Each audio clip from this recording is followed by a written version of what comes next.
Abogados. ¿Cuál es la cláusula más furtiva que han encontrado en un contrato? Historia 1. Trabajaba como abogado junior en un bufete que revisaba contratos de empleo para ejecutivos. Un cliente nos trajo su contrato para una startup tecnológica prometedora. Todo parecía estándar hasta que noté una cláusula enterrada en medio del anexo de beneficios. Decía que si el empleado dejaba la empresa por cualquier motivo, debía devolver todas las acciones adquiridas a su valor original, no al valor de mercado actual, sino al valor que tenían cuando las recibió. El tipo tenía acciones valoradas en más de $500,000. De haber firmado sin leer eso, y luego renunciar o ser despedido, habría tenido que devolverlas por solo 1,500. Era básicamente una forma legal de robarle $500,000. Lo peor, era un contrato modelo que todos en la empresa habían firmado.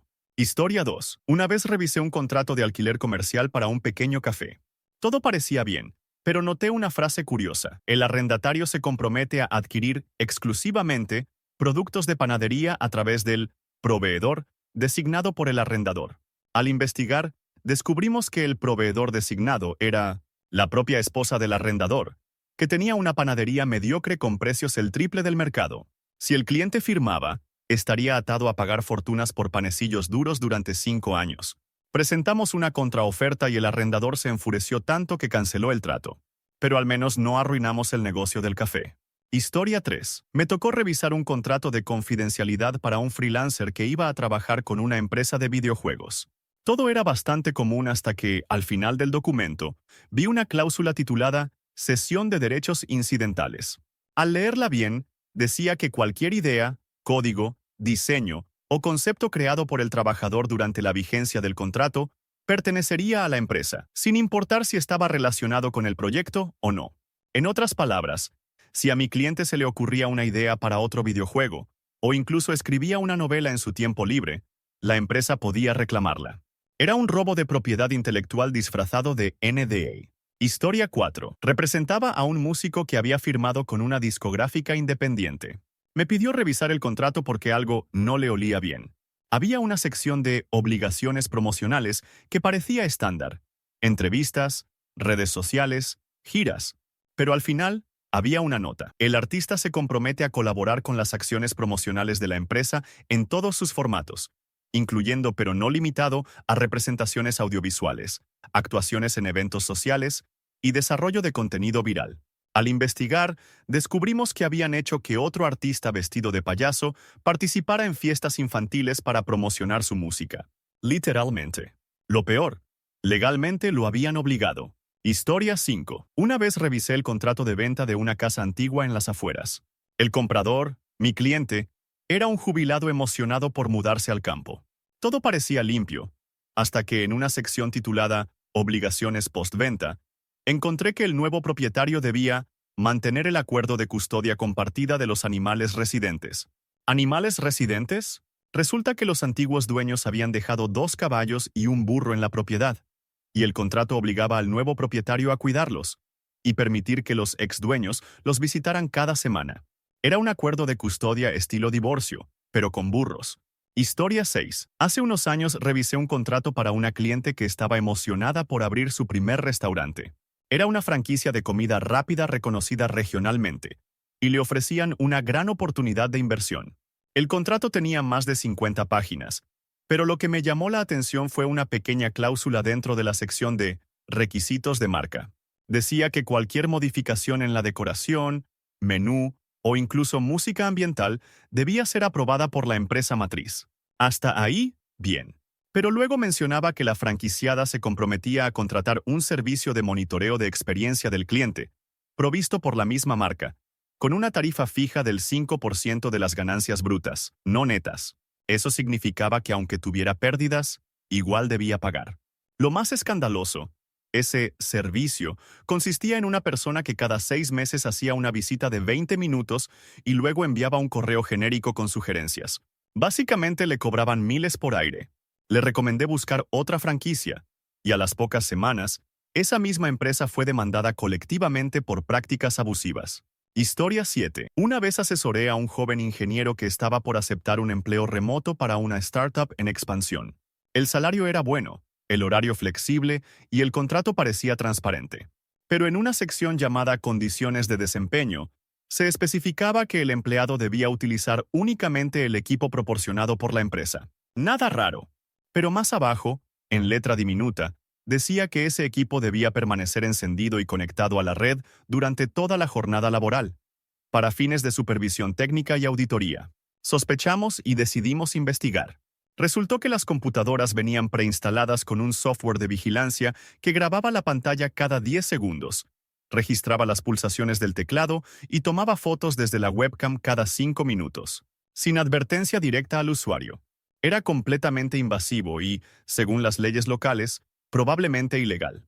Cuando el ingeniero pidió que retiraran esa cláusula, la empresa se negó y le retiraron la oferta. A los pocos meses, varios ex empleados denunciaron públicamente lo mismo en redes. Historia 8. Me tocó representar a una actriz de teatro independiente que había sido contratada por una pequeña productora para un musical experimental. El contrato era de solo 7 páginas, bastante escueto, pero una línea me hizo frenar en seco. Bajo el subtítulo Extensión de participación, decía que en caso de que la obra se adaptara a otro formato, como cine, televisión o streaming, los intérpretes accedían por adelantado a ceder su imagen, voz y actuación original sin requerimiento de compensación adicional. Mi cliente no le había prestado atención. Pensó que era algo improbable. Pero justo esa semana la obra empezó a recibir atención en festivales, y un productor de cine estaba interesado. Si no interveníamos, usarían sus escenas grabadas en ensayos para armar un tráiler, y luego una película, sin pagarle ni un centavo.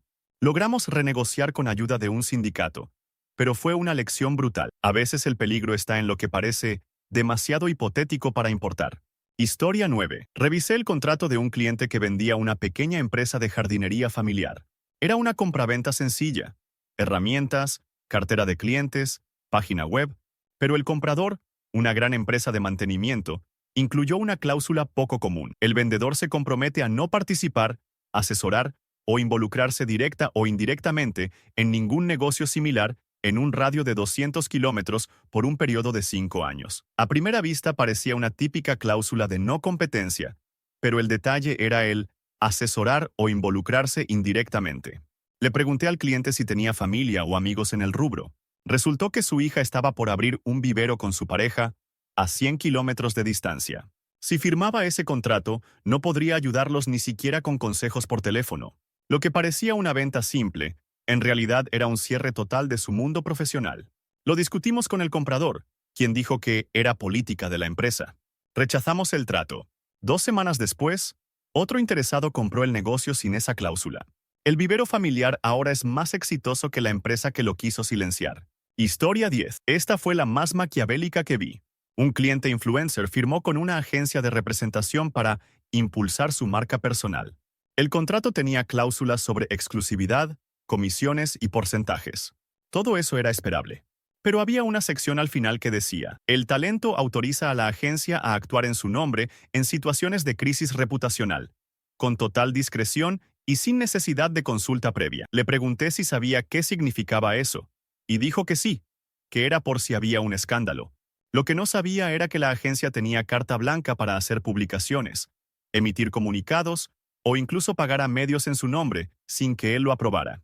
Si alguna vez alguien lo acusaba de algo, la agencia podía literalmente hacer una confesión pública sin consultarle. Cuando se lo expliqué, se puso pálido. Lo peor es que ya había firmado. Tuvimos que pelear legalmente para invalidar la cláusula, porque su redacción era tan ambigua que técnicamente les daba control total sobre su imagen en caso de crisis. Desde entonces, nunca firma sin mi revisión previa. Historia 11. Tuve un cliente que trabajaba como fotógrafo de bodas. Le ofrecieron un contrato con una plataforma muy conocida que conectaba freelancers con clientes premium. Era una oportunidad tentadora. Acceso a clientes exclusivos, campañas de alto perfil, incluso bodas de celebridades. Pero al revisar el contrato, encontré una cláusula que decía, el proveedor autoriza irrevocablemente el uso ilimitado de su nombre, imagen, estilo artístico y métodos de trabajo con fines promocionales y de capacitación. Pensé que estaba mal redactado, pero no. La empresa quería el derecho de usar su marca personal, su estilo de edición, y enseñarlo a otros sin compensarlo. En la práctica, podrían crear una escuela de fotografía estilo Juan Pérez, y lucrar con eso sin pagarle. Cuando pidió cambiarlo, le respondieron que todos los fotógrafos top ya lo habían firmado. Se negó. Un año después, un ex colega que sí aceptó encontró su propio estilo enseñado en un curso que él nunca autorizó. Historia 12. Una de las cláusulas más siniestras que vi fue en un contrato de adopción de mascota. Sí, suena inocente. Una pareja adoptaba un gato de una fundación privada. En los papeles todo parecía formal pero bien intencionado. Hasta que llegamos a una sección llamada Obligaciones continuas del adoptante. En ella, decía que debían permitir inspecciones domiciliarias sin previo aviso hasta 3 veces al año, por tiempo indefinido. Pero lo más inquietante era una línea que establecía que, si el gato mostraba comportamientos ansiosos o síntomas de estrés, la fundación tenía derecho a recuperarlo sin necesidad de orden judicial. ¿Cómo se determina el estrés en un gato? Era completamente arbitrario. Básicamente, podían quitarle la mascota si no les gustaba cómo la trataban, incluso sin prueba de maltrato. Cuando les dijimos que queríamos eliminar esa cláusula, dijeron que era para proteger a los animales, pero no accedieron a modificarla. Decidieron adoptar en otro lugar. Historia 13. Una vez ayudé a revisar el contrato de una compañía de producción audiovisual que quería usar una casa antigua como locación. Los dueños de la propiedad eran una familia adinerada que tenía cláusulas extremadamente detalladas. Una de ellas nos pareció sospechosa. Decía, cualquier alteración estética sufrida por la propiedad deberá ser restaurada a su estado original, según los estándares del propietario. Sonaba razonable hasta que descubrimos que esos estándares incluían restauraciones con materiales importados de Europa del Este y pintura mezclada a mano con pigmentos que ya no se fabricaban. Literalmente. Tenían un inventario de cada rincón de la casa, incluido el aroma de la madera. Si se caía un estante, exigían que se reemplazara con una pieza idéntica, fabricada por el mismo artesano que lo hizo en 1973. Era imposible cumplirlo. Les ofrecimos asegurar la casa y filmar sin alterar nada, pero se negaron. Al final, la producción eligió otra locación, y yo aprendí que algunos contratos son trampas disfrazadas de nostalgia.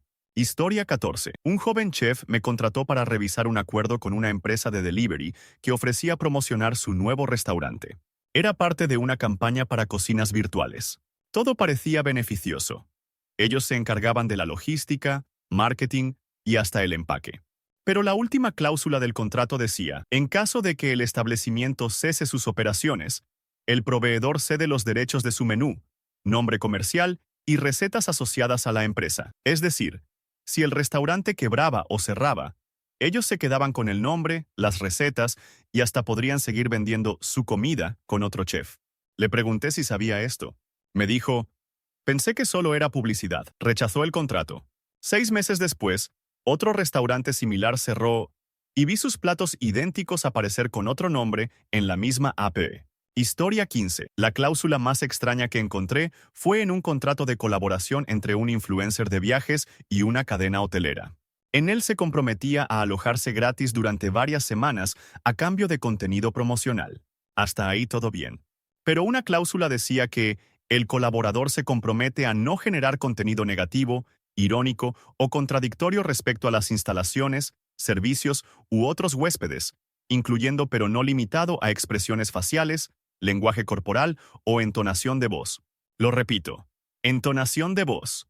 Básicamente, si en un video hacía una mueca al entrar al spa o usaba un tono sarcástico en una historia de Instagram, podían considerarlo incumplimiento contractual. No solo controlaban el contenido, querían censurar hasta sus gestos. Cuando preguntamos si era una exageración, el hotel respondió con un documento explicando ejemplos de microexpresiones negativas no permitidas. Canceló el trato. ¿El colmo? Uno de los ejemplos de expresión prohibida era levantar una ceja al ver el buffet. Historia 16. Revisé un contrato de patrocinio entre una marca de suplementos y un atleta profesional de deportes extremos. La marca se ofrecía a pagarle mensualmente a cambio de menciones en redes sociales, algo habitual. Pero en un apéndice final titulado Condiciones de imagen, encontré una perla. El atleta se comprometía a mantener un físico acorde al ideal publicitario de la marca. ¿Y qué significaba eso? Según la letra pequeña, un porcentaje de grasa corporal inferior al 10%, peso constante dentro de un rango de 2 kilos, y pruebas fotográficas mensuales para verificarlo. Sí, mensuales. Además, si por alguna razón aumentaba o perdía masa muscular fuera del estándar, podían cancelar el contrato y exigir reembolso por daños a la identidad de marca. En otras palabras, no podía enfermarse, lesionarse ni cambiar. Era como venderle su cuerpo a perpetuidad por un par de publicaciones y un cheque. Lo rechazó por suerte. El siguiente atleta no tuvo tanta suerte. 6 meses después, la marca lo demandó por subir 3 kilos. Historia 17. Una vez una universidad privada me pidió revisar un contrato de colaboración con una startup educativa que desarrollaba inteligencia artificial. A cambio de instalar su software gratuito en los laboratorios, la empresa solicitaba acceso a los resultados académicos y el uso de las computadoras para procesamiento de datos anónimo. Al revisar los términos, noté algo raro. Una cláusula técnica mencionaba el derecho a almacenar temporalmente el contenido operativo de las máquinas receptoras para optimización de red neuronal. En lenguaje humano, podían copiar todo lo que pasaba por esas computadoras mientras el software estuviera activo. Eso incluía documentos, correos, incluso exámenes. Lo vendían como aprendizaje automático, pero era una aspiradora de datos disfrazada de innovación. Lo más loco, ya lo habían instalado en 3 facultades antes de consultar. Tuvieron que apagarlo todo y contactar legalmente a la empresa. ¿Su respuesta? Estaba en los términos y condiciones. Sí, pero en letra 6 y en un PDF oculto. Historia 18. Representé a un diseñador gráfico que había ganado un concurso online para crear la nueva imagen visual de una app de citas. El premio, $5,000 y exposición. Pero cuando le enviaron el contrato para formalizar el pago, me llamó alarmado. En medio de una sección sobre propiedad intelectual, decía que al aceptar el premio, también cedía todos los derechos actuales y futuros sobre cualquier desarrollo derivado o inspirado en la propuesta ganadora. Traducido. Si años después creaba otro diseño, app, logo o idea que remotamente recordara al estilo de su propuesta, ellos podían reclamar derechos sobre eso. Peor aún, incluso si no lo desarrollaba, ellos podían registrar ideas derivadas sin pagarle nada. Era como firmar que tu estilo personal les pertenecía de ahora en adelante. Le dije que era inaceptable. Se negó a firmar, no cobró el premio y, para rematar, la app usó una versión modificada de su diseño semanas después. Lo demandamos. Aún está en juicio. Historia 19. Un cliente firmó como escritor fantasma para una influencer que quería publicar su autobiografía antes de cumplir 30. El contrato decía que el contenido debía mantenerse confidencial y que él renunciaba al crédito como autor. Lo normal en ese rubro. Pero luego encontré una cláusula extrañísima. El colaborador no podrá en ningún contexto futuro sugerir que ha trabajado, colaborado, conocido o tenido contacto con la autora o su equipo, directa o indirectamente. En otras palabras, no podía decir ni insinuar que había estado en el mismo planeta que ella, ni siquiera en privado. Literalmente estaba obligado a negar su existencia en cualquier contexto. Lo peor, decía que si incumplía, debía pagar una multa de $100,000 por mención. Ni siquiera estaba claro si podía hablar de otros libros sin que ella pudiera reclamar que era una referencia indirecta. Cuando intentamos negociar, su equipo nos mandó un correo que decía: ella quiere parecer una genia literaria, no necesita testigos. El cliente rechazó el acuerdo. Días después, vio su manuscrito publicado, con errores y partes suyas mal copiadas. Historia 20. El caso más absurdo fue un contrato de compra de un terreno rural entre un jubilado y una pareja de empresarios ecosostenibles. Ellos prometían mantener la esencia del lugar y conservar la fauna. Hasta incluyeron un anexo con fotos de árboles que no serían talados bajo ningún concepto. Todo muy bonito. Pero en un párrafo final, escondido entre cláusulas legales sobre aguas subterráneas, decía: el vendedor autoriza el uso de su nombre y biografía, con fines promocionales en relación con el legado natural de la propiedad, que, investigando, descubrimos que su plan era usar la historia del anciano como campaña de marketing. Don Eusebio, el sabio del bosque, en redes sociales, etiquetas de productos y tours ecológicos. Sin pagarle nada. Ya tenían bosquejos de etiquetas con su cara. Y si firmaba, les daba permiso eterno. Nos costó creerlo. Pero cuando se negó, la pareja le ofreció un 10% de comisión por usar su identidad como mascota viviente. Lo rechazó con dignidad. El terreno sigue siendo suyo, y su cara no está en ninguna botella de kombucha. Historia 21. Tuve un cliente que trabajaba como desarrollador de videojuegos. Le ofrecieron un contrato freelance para diseñar niveles de un nuevo título móvil. Todo era remoto y con paga por proyecto. Sin embargo, En una sección ambigua llamada Colaboración Cruzada, noté que decía, el colaborador acepta prestar asistencia técnica o creativa en cualquier otro producto de la empresa durante el tiempo de ejecución de este contrato, sin derecho a compensación adicional. Le pregunté al cliente si estaba al tanto. Respondió, pensé que era un error. No lo era. Esa cláusula significaba que podían obligarlo a ayudar con cualquier otro juego en paralelo, sin pagarle más. Lo podían llamar a programar un domingo para otro proyecto totalmente distinto, y estaba obligado legalmente. Le expliqué que eso podía extenderse incluso si ese otro juego era para una consola o un cliente externo. Básicamente, una trampa para exprimir talento sin costo. Cuando pidió quitarla, la empresa respondió, todos nuestros colaboradores trabajan con pasión, no por dinero, no firmó. Y meses después, otros freelancers empezaron a quejarse en foros, por exactamente lo mismo. Historia 22. Un empresario me contrató para revisar un contrato de inversión con una aceleradora tecnológica en Asia. Estaban dispuestos a invertir $100,000 en su startup, a cambio del 20% de participación. Todo parecía bastante estándar hasta que noté una cláusula extraña, titulada Acciones preferentes simbólicas. Al leerla, descubrí que por cada nueva ronda de inversión, la aceleradora tenía derecho automático a recibir una cantidad simbólica de nuevas acciones, sin pagar nada. En esencia, aunque su participación empezara en 20%, con el tiempo podía subir a 30 o 40 sin invertir un centavo más. ¿La excusa? Que ellos aportaban valor continuo no financiero. Era un sistema legalizado de diluir a los fundadores a lo largo del tiempo. Lo disfrazaban de acompañamiento estratégico. Pero al calcularlo, vimos que en 5 años podrían tener la mayoría del control de la empresa sin haber invertido ni $1 adicional. Rechazamos el trato. Luego supe que habían hecho lo mismo con al menos 8 startups más. Y todas habían perdido el control de sus propias ideas. Historia 23. Una clienta firmó como actriz secundaria en una serie dramática que iba directo a plataformas de streaming. El contrato incluía cláusulas de confidencialidad, uso de imagen y sesiones promocionales.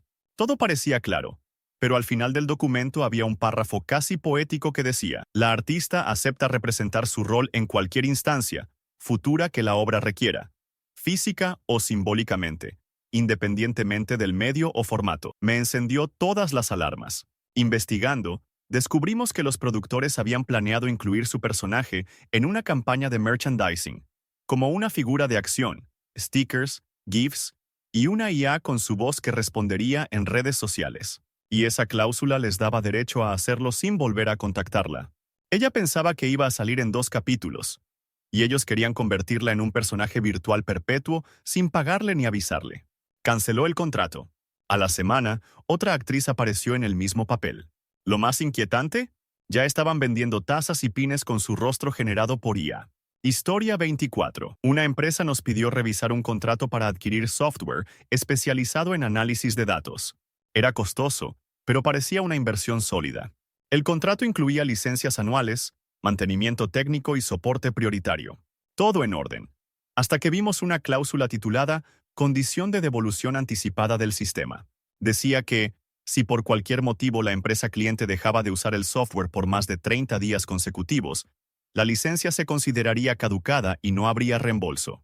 Lo alarmante era que no importaba si la pausa era por vacaciones, reestructuración o incluso una falla del servidor provocada por el mismo proveedor. Pero eso no era lo peor.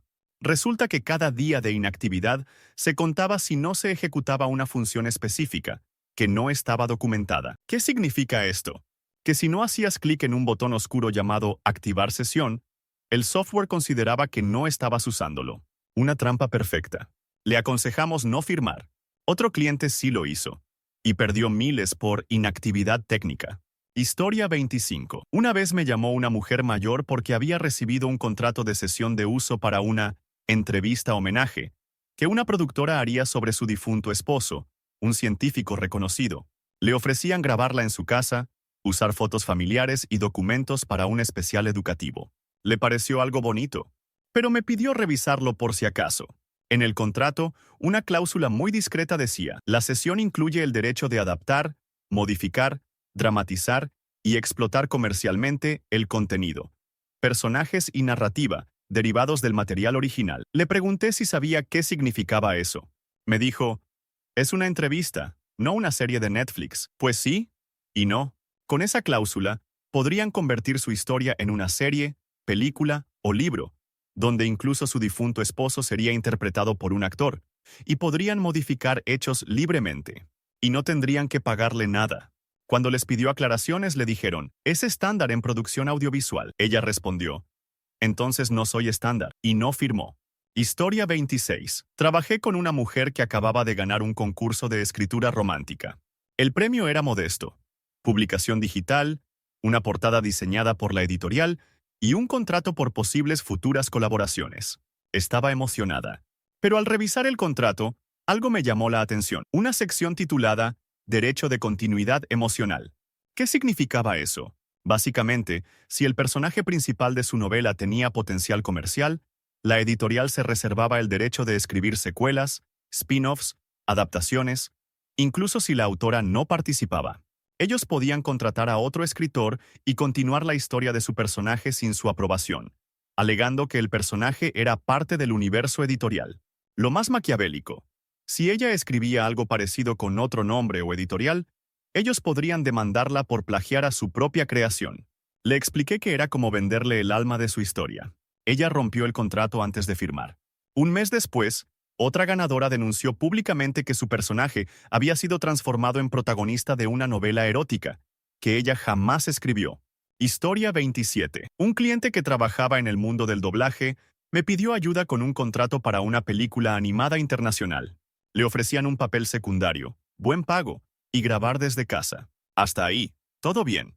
Pero en una sección sobre usos extendidos de voz registrada, se incluía una línea sospechosa. El contratante se reserva el derecho de clonar, sintetizar o emular la voz registrada del colaborador con fines comerciales o promocionales relacionados con esta u otras obras. Traducido, podían usar su voz grabada para alimentar una IA, clonarla y luego reutilizarla sin pagarle más.